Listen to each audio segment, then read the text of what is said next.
ನಮಸ್ಕಾರ ವೀಕ್ಷಕರೇ, ಸುಪ್ರಭಾತ. ನಿಮ್ಮೆಲ್ಲರಿಗೂ ಕೆಪಿ ನಂಜುಂಡಿರವರ ಲಕ್ಷ್ಮಿ ಗೋಲ್ಡ್ಸ್ ಪ್ಯಾಲೇಸ್ ಅರ್ಪಿಸುವ ಬೃಹತ್ ಬ್ರಹ್ಮಾಂಡ ಕಾರ್ಯಕ್ರಮಕ್ಕೆ ಪ್ರೀತಿಯ ಅತ್ಯಾತ್ಮೀಯ ಸ್ವಾಗತ, ಸುಸ್ವಾಗತ.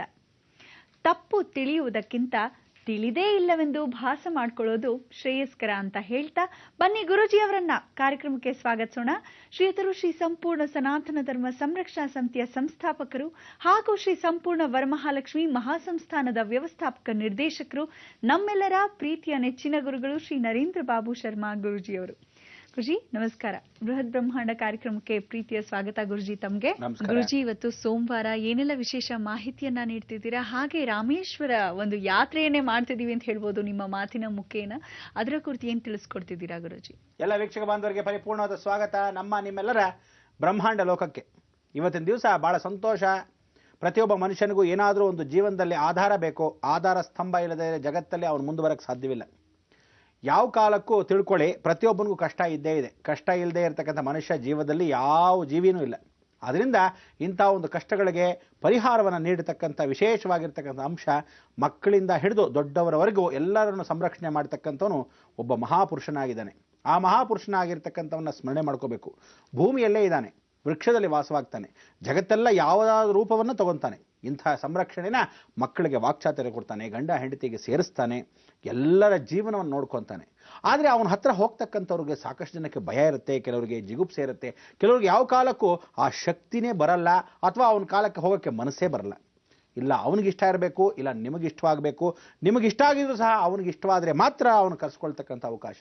ಎಲ್ಲ ಕ್ಷೇತ್ರದಲ್ಲೂ ವಾಸವಾಗ್ತಾನೆ, ಹಳೆಯ ಕ್ಷೇತ್ರದಲ್ಲಿ ವಾಸವಾಗ್ತಾನೆ, ನೂತನ ಕ್ಷೇತ್ರದಲ್ಲಿ ವಾಸವಾಗ್ತಾನೆ, ತನಗೆ ತಾನೇ ಉತ್ಪತ್ತಿ ಆಗ್ತಾನೆ, ತನಗೆ ತಾನೇ ನಶಿಸಿ ಹೋಗ್ತಾನೆ. ಇಂಥ ಒಂದು ದೈವಶಕ್ತಿ ಎಲ್ಲಾದರೂ ಉಂಟಾ ಅಂತ ನೋಡಿದ್ರೆ, ಜೀವಂತವಾಗಿ, ಪ್ರತ್ಯಕ್ಷವಾಗಿ, ಪರೋಕ್ಷವಾಗಿ ಪ್ರತಿಯೊಬ್ಬನಿಗೂ ದರ್ಶನವನ್ನು ಕೊಡ್ತಕ್ಕಂಥ ಆ ದೇವತಾ ಸ್ಮರಣೆಯನ್ನು ಇವತ್ತು ಮಾಡ್ಕೋಬೇಕು ಏಕಾದಶಿ ಎಂದು. ಏಕಾದಶಿಯಲ್ಲಿ ಸಾಧಾರಣವಾಗಿ ಮಹಾವಿಷ್ಣು ಸ್ಮರಣೆಯನ್ನು ಮಾಡ್ಕೊತೀವಿ. ಮಹಾವಿಷ್ಣು ಏಕಸ್ವರೂಪವಾಗಿರ್ತಕ್ಕಂಥವನು. ಏಕಾದಶಿ ಅಂದರೆ ಉಪವಾಸ. ಎಲ್ಲರೂ ಉಪವಾಸ ಅಂದ ತಕ್ಷಣಕ್ಕೆ ಏನ್ಕೊಂಡ್ಬಿಡ್ತೀರಾ, ಎಲ್ಲರೂ ಉಪವಾಸ ಮಾಡಬೇಕು ಅಂತ. ಖಂಡಿತ ಯಾವ ಹೆಣ್ಣು ಮಕ್ಕಳು ಉಪವಾಸ ಮಾಡ್ತೀರಾ, ಜೀವನ ಪರ್ಯಂತ ಸಂಸಾರ ನಶಿಸಿ ಹೋಗುತ್ತೆ, ಒಣಗಿ ಹೋಗುತ್ತೆ. ಹುಷಾರ್. ಯಾವ ಕಾಲಕ್ಕೂ ಯಾವ ಹೆಣ್ಣು ಮಕ್ಕಳು ಉಪವಾಸವನ್ನು ಮಾಡಬಾರ್ದು. ಒಪ್ಪತ್ತು ವಿಚಾರಪೂರ್ವಕವಾಗಿ ತಿಳ್ಕೋಬೇಕು. ಉಪಹಾರಗಳನ್ನು ಮಾಡಬೇಕು. ಉಪವಾಸ ಅಂದರೆ ಮೇಲ್ಗಡೆ, ಉಪ ಅಂದರೆ ಮೇಲ್ಗಡೆ, ಆ ಮೇಲ್ಗಡೆ ಇರತಕ್ಕಂಥ ನಿವಾಸವಾಗಿರ್ತಕ್ಕಂಥ ಭಗವಂತನಿಗೆ ನೀವು ಉಪವಾಸವನ್ನು ಮಾಡಬೇಕು. ಅದಕ್ಕೋಸ್ಕರ ಹಾಲು ಹಣ್ಣನ್ನಾದರೂ ತಗೋಬೇಕು. ಬರೀ ಹೊಟ್ಟೆಯಲ್ಲಿ ಇದ್ದ ಪಕ್ಷದಲ್ಲಿ ಯಾವ ಹೆಣ್ಣು ಮಕ್ಕಳು, ಅವಳು ಹೇಳ್ತಾಳೆ ನಾರೀ ಪ್ರಥಮ ಧರ್ಮ ಅಂತ.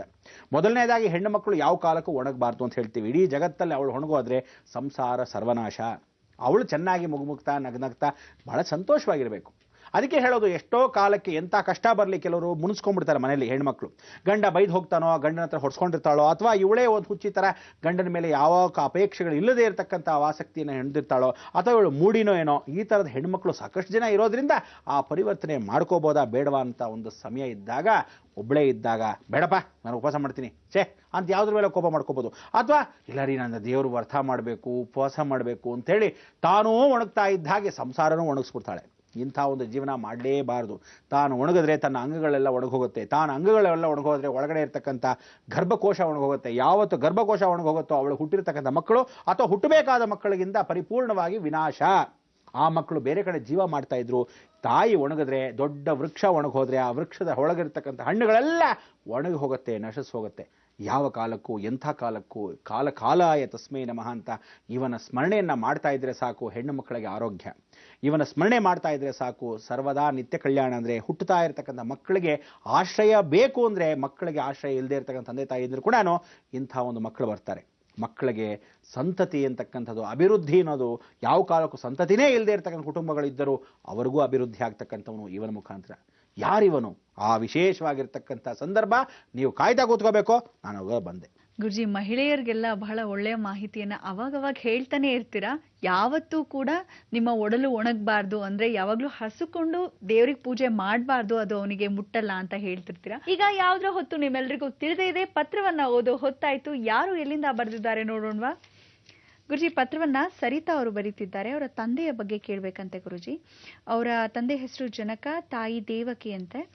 ಇವ್ರು ಹೇಳ್ತಾರೆ, ಇವರು ತಂದೆಗೆ 1 ವರ್ಷಗಳಿಂದ ಬಹಳ ಆರೋಗ್ಯದ ಸಮಸ್ಯೆ ಕಾಡ್ತಿದೆ ಅಂತ. ಇವ್ರ ಮನೇಲಿ ಒಬ್ರಿಲ್ಲ ಅಂದ್ರೆ ಒಬ್ರಿಗೆ ಹುಷಾರ್ ಇರೋದೇ ಇಲ್ವಂತೆ. ಇವರ ತಂದೆಗೆ ಗುಳ್ಳೆ ತರ ಆಯ್ತು, ಆಮೇಲೆ ತುರುಕೆ ಶುರುವಾಗಿ ನಂತರ ಹೊಟ್ಟಿನ ತರ ಉದುರ್ತಾ ಇರತ್ತೆ ಗುರುಜಿ. ವೈದ್ಯರು ಹೇಳಿದ್ರು ಇದು ಸೂರಿಯಾಸಿಸ್ ಕಾಯಿಲೆ ಅಂತ. ಕೆಲವರು ಭಟ್ರು ಹೇಳ್ತಾರೆ, ಮಂತ್ರವಾದಿಗಳು ಹೇಳ್ತಾರೆ, ನಿಮ್ ಮನೆ ಹತ್ರ ಚೌಡೇಶ್ವರಿ ಇದ್ದಾಳೆ, ಅದಕ್ಕೆ ಮುಖಬಂಧನ ಮಾಡಿದ್ದಾರೆ ಮತ್ತೆ ರಾವು ಎಬ್ಸಿದ್ದಾರೆ ಅಂತ. ಏನ್ ಮಾಡ್ಬೇಕು ಅಂತ ಗೊತ್ತಿಲ್ಲ ಗುರುಜಿ. ಬಹಳಷ್ಟು ಪೂಜೆಗಳನ್ನ ಮಾಡಿಸಿದ್ವಿ, ಆಶ್ಲೇಷ ಬಲಿ ಕೂಡ ಮಾಡಿಸಿದ್ವಿ, ಆದ್ರೂ ಏನೂ ಆಗಿಲ್ಲ ಅಂತ. ಅದಕ್ಕೆ ಆಸ್ಪತ್ರೆಗೆ ಹೋದ್ರೆ ಕಮ್ಮಿ ಆಗತ್ತೋ ಅಥವಾ ಯಾವ್ದಾದ್ರು ಕ್ಷೇತ್ರಕ್ಕೆ ಹೋದ್ರೆ ಕಮ್ಮಿ ಆಗುತ್ತೋ ಅಂತ ಕೇಳ್ತಾರೆ ಗುರುಜಿ. ನಂದೊಂದು ಪ್ರಶ್ನೆ ಏನಂದ್ರೆ, ಹೀಗೆ ಇವ್ರು ತಿಳಿಸಿರೋ ಹಾಗೆ ಮುಖಬಂಧನ ಏನೋ ಹೇಳಿದಾರಲ್ವಾ, ದೇವ್ರಂದ್ರೆ ಪೂರ್ಣ ಶಕ್ತಿಮಯ. ಅದು ದೇವ್ರಿಗೆ ಯಾರಾದ್ರೂ ಬಾಯ್ ಕಟ್ಸಕ್ ಸಾಧ್ಯನಾ ಗುರುಜಿ? ಎಲ್ಲಾದ್ರೂ ಹೋದ್ರೆ ಜ್ಯೋತಿಷಿಗಳು ಕೆಲವರೊಬ್ರು ಹಾಗೆ ಹೇಳ್ತಾರೆ, ನಿಮ್ ಮನೆ ದೇವ್ರಿಗೆ ಬಾಯ್ ಕಟ್ಸ್ಬಿಟ್ಟಿದ್ದಾರೆ, ಹಾಗಾಗಿ ನಿಮ್ಗೆ ತೊಂದರೆ ಆಗ್ತಿದೆ ಅಂತ. ಇದು ಏನ್ ಹೇಳ್ತೀರಾ ಗುರುಜಿ ಇದ್ರ ಬಗ್ಗೆ? ರಾವ್ ಅವರೇ, ನಿಮ್ಮ ಮನೆ ಕುಟುಂಬದವರ ವಿಚಾರವನ್ನ ತಿಳಿಸ್ಕೊಳ್ಳೋಕ್ಕೋಸ್ಕರ, ನಿಮ್ಮ ಮನೇಲಿರ್ತಕ್ಕಂಥ ಸಮಸ್ಯೆಗಳ ತಿಳಿಸ್ಕೊಳ್ಳೋಕ್ಕೋಸ್ಕರ ದಿವ್ಯಾ ಅವ್ರು ಕೇಳಿರೋ ಪ್ರಶ್ನೆಗಳಿಗೂ ಎಲ್ಲದಕ್ಕೂ ಒಂದು ಉತ್ತರ ಹೇಳ್ತೀನಿ ಕೇಳಿ. ಈ ರಾವ್ ಬಡಿಯೋದು ಅನ್ನೋದು ಕೆಲವರಿಗೆ ದೃಷ್ಟಿ ಹೊಡೆದರೆ ಯಾವ ರೀತಿ ಹೊಡೆಯುತ್ತೆ ಅಂದರೆ, ದಶೆ ರಾಹು ಇದ್ದರೆ ಚರ್ಮದಿಂದ ಹೊಡೆಯುತ್ತೆ, ದೋಷಗಳಿಂದ ಹೊಡೆಯುತ್ತೆ, ಕಾಯಿಲೆಗಳಿಂದ ಹೊಡೆಯುತ್ತೆ, ನರದೌರ್ಬಲ್ಯದಿಂದ ಹೊಡೆಯುತ್ತೆ. ಯಾವ ಕಾಲಕ್ಕಾದರೂ ಸ್ಕಿಡ್ ಆಗೋದು ಅಂದರೆ ನಮಗೇ ಗೊತ್ತಿಲ್ಲದೆ ಸ್ಕಿಡ್ ಆಗ್ತೀವಿ. ಯಾರನ್ನೂ ಗುದ್ದದೆ ಮಾಡಿದೆ, ಗಾಡಿಲಾದರೂ ಸರಿ, ನೆಲದಲ್ಲಿ ನಡ್ಕೊಂಡು ಹೋದ್ರೂ ಸರಿ, ಬಾತ್ರೂಮಲ್ಲಿ ಸ್ನಾನ ಮಾಡೋದಾದ್ರೂ ಸರಿ. ಅಕಸ್ಮಾತ್ ಕುಜ ಇದ್ದರೆ, ಈ ಒಂದು ವಿಶೇಷವಾಗಿ ದೃಷ್ಟಿ ಅಂದರೆ ರಾವು ಬಡದ ಪಕ್ಷದಲ್ಲಿ ದೃಷ್ಟಿ ಇದ್ದರೆ ಆಕ್ಸಿಡೆಂಟ್ ಆಗತ್ತೆ, ಸಾಯಲ್ಲ, ಅರ್ಧಂಬರ್ಧ ವಿಲವಿಲ್ಲ ಅಂತ ಒದ್ದ ಹಾಡಾಗೆ ಎಲ್ಲೋ ಯಾವುದೋ ಒಂದು ಅಂಗನ ಕಿತ್ಕೊಂಡ್ಬಿಟ್ಟಿರ್ತಾರೆ. ಅಂಗ ಜೊತೆಗಿದ್ದರೂ ಅಂಗಕ್ಕೂ ದೇಹಕ್ಕೂ ಸಂಬಂಧವಿಲ್ಲದಿದ್ದ ಹಾಗೆ ಕಿತ್ತಾಕ್ಬಿಟ್ಟಿರ್ತಾನೆ. ಇಲ್ಲ ನರಳಿಸ್ತಾ ಇರ್ತಾನೆ ಬೆಡ್ ರೆಡಿಯನ್ನು ಪೂರ್ತಿ. ಒಬ್ಬನು ಒಂದ್ಸಲಿ ಇನ್ಸ್ಪೆಕ್ಟರ್ ನಿಮ್ಗೆ ಹೇಳಿದ್ನಲ್ಲ, ತಲೆ ಭಾಗವನ್ನು ಕತ್ತರಿಸಿದ್ರೆ ತಲೆ ಹೀಗೆ ಬಗ್ಗಿರಲಿಲ್ಲ, ಆ ತಲೆನ ಹೀಗೆ ಎತ್ತಿದ್ರೆ ಆ ಕಡೆ ಬಿದ್ದು ಹೋಗ್ತಿತ್ತು, ತಿರುಗಿ ಅದನ್ನ ಎತ್ತಿ ಹಿಂಗೆ ಇಡ್ತಿದ್ರು. ಆ ರೀತಿ ಎಷ್ಟು ಪಾಪಕರ್ಮಗಳು ಮಾಡಿದ್ನೋ ಏನೋ ಅಲ್ವಾ. ಟೇಬಲ್ ಕೆಳಗೆ ಲಂಚ, ಟೇಬಲ್ ಮೇಲೆ ಲಂಚ ಮಾಡಿದ್ದುಣ್ಣ ಮಾರಾಯ ಇದ್ದೇ ಇರುತ್ತೆ. ಆದರೆ ಈ ದಶೆ ಪ್ರಕಾರವಾಗಿ ಬರ್ತಕ್ಕಂಥ ಈ ಒಂದು ತೊಂದರೆಗಳಿಗೆ ಆತಂಕವಾಗ್ತಕ್ಕಂಥ ಅವಕಾಶ ಏನು ಅಂದರೆ, ನಿಮ್ಮ ಮನೆಯಲ್ಲಿ ಸೋರಿಯಾಸಿಸ್ ಅದನ್ನು ನೀವೇನು ಹೇಳ್ತೀರಾ, ಸ್ಕಿನ್ ಪ್ರಕಾರವಾಗಿ ಅದನ್ನೂ ಮಾಡ್ಕೊಳ್ಳಿ, ಬೇಡ ಅಂದಿಲ್ಲ. ಆದರೆ ಒಂದೇನು ಹೇಳ್ತೀನಿ, ಇದೆಲ್ಲ ಮುಂದಾಲೋಚನೆಗೆ ಕೆಲವರಿಗೆ ದೃಷ್ಟಿ ಅನ್ನೋದು ಗೊತ್ತಾಗ್ಬಿಡುತ್ತೆ. ಯಾವ ರೀತಿಯ ಯಾರಾದರೂ ಕಣ್ಣು ಹಾಕಿದಾರ, ಯಾರಾದರೂ ಮಾಡಿಸಿದಾರ, ಅಥವಾ ಯಾರಾದರೂ ಮಾಡಿಸಿ ತೆಗೆದು ಬಿಸಾಕಿರೋದನ್ನು ನಮಗೆ ಗೊತ್ತಿಲ್ಲದೆ ದಾಟ್ಬಿಟ್ಟಿದ್ದರೆ ಆಗ ಇಂಥ ಒಂದು ತೊಂದರೆಗಳು ಬರುತ್ತೆ. ಅದು ಚರ್ಮಕ್ಕಾಗಿರಬಹುದು, ದೇಹಕ್ಕಾಗ್ಬೋದು, ಗಂಟುಗಳು ಕಟ್ಟೋದಾಗಲಿ, ನರಗಳು ಕಾಲ ಎತ್ತಿಡಕ್ಕಾಗದಿದ್ದಾಗಲಿ, ತಲೆ ಭಾರ ನೋವ್ತಾನೇ ಇರುತ್ತೆ. ಅದೇನೋ ಆ ಸಮಯಕ್ಕೆ ನೋವು. ಅಂದರೆ ಯಾರಿಗ ಆ ದೃಷ್ಟಿ ತೆಗೆದು ಬಿಸಾಕಿರ್ತಾರೆ. ಅದಕ್ಕೆ ಎಷ್ಟೋ ದಿನ ಕೇಳಿರ್ತೀನಿ, ಯಾರಾದರೂ 3 ರೋಡ್ಗಳಲ್ಲಿ ದಾಟ್ಕೊಂಡು ಹೋಗಬೇಡಿ, ಹುಷಾರು. ಯಾರಿಗೇನು ಮಾಡಿಸಿ ಹಾಕಿರ್ತಾರೋ ಅಂದರೆ ಅವ್ರಿಗೆ ಆ ದೃಷ್ಟಿ ತೆಗೆದು ಅವ್ರು ಬಿಸಾಕಿರ್ತಾರೆ. ನೀವು ಅದನ್ನು ದಾಟಿದ್ರೆ ಅದು ನಿಮಗೆ ಎಫೆಕ್ಟು. ಅವನ ಅಕಸ್ಮಾತ್ ಆರತಿ ತೆಗೆದು ಹಾಕಿರ್ತಾರೋ, ಅಥವಾ ತೆಂಗಿನಕಾಯಿ ಸುತ್ತ ಹಾಕಿರ್ತಾರೋ, ನಿಂಬೆಹಣ್ಣು ತೆಗೆದು ಹಾಕಿರ್ತಾರೋ, ಅಥವಾ ಮಧ್ಯದಾರಿಲಿ ಕೆಂಪು ನೀರು ಅಂತ ಹಾಕಿರ್ತಾರೋ ಗೊತ್ತಿರಲ್ಲ. ನೀವು ದಾಟ್ಬಿಟ್ಟಿರ್ತಾರೆ ನಿಮ್ಮ ಪಾಡಿಗೆ. ನೀವೇನು ಮಾಡಿದ್ರೆ ಒಂದು ಸಮಯಕ್ಕೆ ಥೋ ಅಂತ ಉಗಿದ್ಬಿಟ್ಟು ಹೊಟ್ಟೋಗಿರ್ತೀರ. ಆದರೆ ಮಾಡ್ಕೊಳ್ಳೋ ಕರ್ಮಗಳು ಈಗ ಉಗಿದ್ಬಿಟ್ರೆ ಹೊಟ್ಟೋಗಲ್ಲ. ಕೆಲವರೆಲ್ಲ ಮಾಂತ್ರಿಕವಾಗಿ ಮಾಡಿಸಿದ್ರೆ, ತಾಂತ್ರಿಕವಾಗಿ ಮಾಡಿಸಿದ್ರೆ ನಿಜವಾಗ್ಲೂ ಹೋಗಲ್ಲ. ಅಕಸ್ಮಾತ್ ಸುಮ್ಮನೆ ದೃಷ್ಟಿ ತೆಗೆದು ಹಾಕಿದ್ರೆ ಒಂದು 4 ದಿವಸಕ್ಕೆ ಹೊಟ್ಟೋಗುತ್ತೆ. ಕೆಲವರಿಗೆ ಈ ರೀತಿ ತೊಂದರೆಗಳಿರುತ್ತೆ. ನೀವು ಕೇಳಿರೋ ಪ್ರಶ್ನೆಗೆ ನಿಮ್ಮ ಯಜಮಾನರಿಗೆ ನೀವು ಮಾಡ್ಬೋದಾದಿಷ್ಟೇ. ಏನು ಅಂದರೆ, ಎಲ್ಲ ಕ್ಷೇತ್ರದ ವಿಚಾರಗಳನ್ನು ತಿಳಿಸಿದ್ದೀನಿ, ಎಲ್ಲ ಕ್ಷೇತ್ರದ ಮಹಿಮೆ ತಿಳಿಸಿದ್ದೀನಿ. ಸರ್ಪಯೋಗದಲ್ಲಿ ನೀವು ಒಂದು ಕೆಲಸ ಮಾಡಿ. ಎಲ್ಲಾದರೂ ಹಾವಿಂದು ಪರೆ ಸಿಕ್ಕಿದ್ರೆ, ಎಲ್ಲಿ ಹಾವು ತನ್ನ ಪರೆಯನ್ನು ಬಿಟ್ಟು ಹೋಗಿರುತ್ತೆ, ಆ ಹಾವಿನ ಪರೆ ಏನಾದರೂ ಸಿಕ್ಕಿದ್ರೆ ಹಾಲಲ್ಲಿ ಹಾಕಿ, ಆ ಹಾಲಲ್ಲಿ ಅದ್ದು ಬಿಡಿ, ಅದನ್ನು ತೆಗೆದುಬಿಟ್ಟು ಆ ಹಾಲನ್ನು ಇವ್ರು ಕುಡಿಸಿ. ಪರೆ ಸಮೇತ ಕುಡಿಸ್ಬಾರ್ದು, ಪರೆನದ್ದಿ ಹೀಗೆ ಕುಡಿಸಿ. ದೇಹದಲ್ಲಿ ಸ್ಮರಣೆ ಮಾಡ್ಕೋಬೇಕು. ಯಾವ ಕಾಲಕ್ಕೂ ಹಾಲನ್ನ ಆದಿಶೇಷ ಅಂತ ಕರಿತೀವಿ. ಅದಕ್ಕೋಸ್ಕರ ತತ್ಪುರುಷಾಯ ವಿದ್ಮಹೆ ಸಹಸ್ರ ಪಣಾಯ ಧೀಮಹೆ ತನ್ನೋ ನಾಗೇಂದ್ರ ದೇವತಾ ಪ್ರಚೋದಯಾತ್ ಅಂತ ಕುಡಿದ್ಬಿಡ್ಬೇಕು. ಆಗ ಆ ಸ್ಮರಣ ಪೂರ್ತಿಯಾಗಿ ದೇಹದಿಂದ ಹಾಗೇ ಇಳಿದು ಪರಿವರ್ತನೆ ಆಗುತ್ತೆ.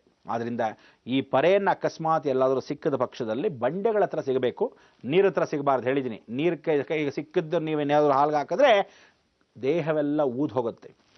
ಇದು ಅಕಸ್ಮಾತ್ ನಿಮಗೆ ಏನೋ ಒಂಥರ ಭಯ ಆದರೆ, ಅದನ್ನು ಮಾಡಿಬಿಟ್ರೆ ಒಳ್ಳೇದಾ, ಅಯ್ಯೋ ಏನಾದರೂ ಆಗಿಬಿಟ್ರೆ ಅನ್ನೋದೇನಾದರೂ ಭೀತಿ ಇದ್ದರೆ ಅದೂ ಮಾಡಬೇಕಾಗಿಲ್ಲ. ಹುತ್ತದ ಮಣ್ಣನ್ನು ಎತ್ಕೊಂಡು ಸ್ನಾನ ಮಾಡಿಸ್ಬೇಕಾದ್ರೆ ಹುತ್ತದ ಮಣ್ಣದ ಜೊತೆಗೆ ಒಂದು ಸ್ವಲ್ಪ ಅರಿಶಿನ ಸೇರಿಸಿ ದೇಹಕ್ಕೆ ಸ್ನಾನವನ್ನು ಮಾಡಿಸುವಾಗ, ಪ್ರತಿದಿನ ಪೂರ್ವಕ್ಕೆ ಸ್ನಾನ ಮಾಡಿಸುವಾಗ ಆ ಗಂಗಾ ಸ್ನಾನವನ್ನು ಮಾಡಿಸ್ತಕ್ಕಂಥದ್ದು ಆ ರೀತಿ ಮಾಡಿಸ್ಕೊಳ್ಳಿ.